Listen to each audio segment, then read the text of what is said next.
ভাই ভিডিওটা ধাক্কা দিয়েন না, উনি কিছু গুরুত্বপূর্ণ কথা বলেছেন আমাদের দেশ নেত্রী বেগম খালেদা জিয়াকে নিয়ে। অবশ্যই ওনার কথাগুলো শুনে যাবেন এবং ভিডিওটা ভালো লাগলে বেশি বেশি করে শেয়ার করবেন। অবশ্যই ওনার কথাগুলো শুনেন।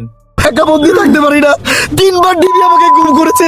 আমাদেরকে যখন একটি ঘরের মধ্যে গিয়ে বন্দি করে রাখা হতো, ডিবি ডিবি কার্যালয়ের ভিতরে একটা রুমের মধ্যে রাখা হতো, স্বাভাবিকভাবে আমরা থাকতে পারতাম না। একটা খাবার দিত, সেই খাবার খেয়ে আমাদের ঘুম এসে পড়তো।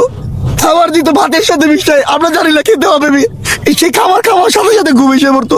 আর নেত্রীকে বিনা চিকিৎসায় তাদের প্রত্যেকটা নেতাকর্মী প্লেন করে যে সিঙ্গাপুরে বিভিন্ন দেশে চিকিৎসা নিয়ে এসেছে।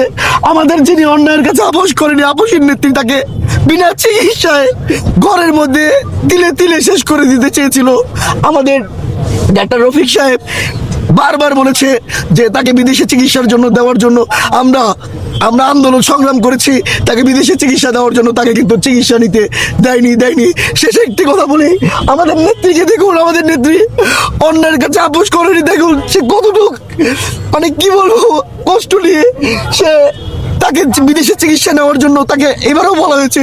সে শেষ মুহূর্তে বলেছে, না, আমার দেশ বাংলাদেশ, আমি এই দেশেই শেষ নিঃশ্বাস ত্যাগ করতে চাই, আমি বিদেশে যেতে চাই না।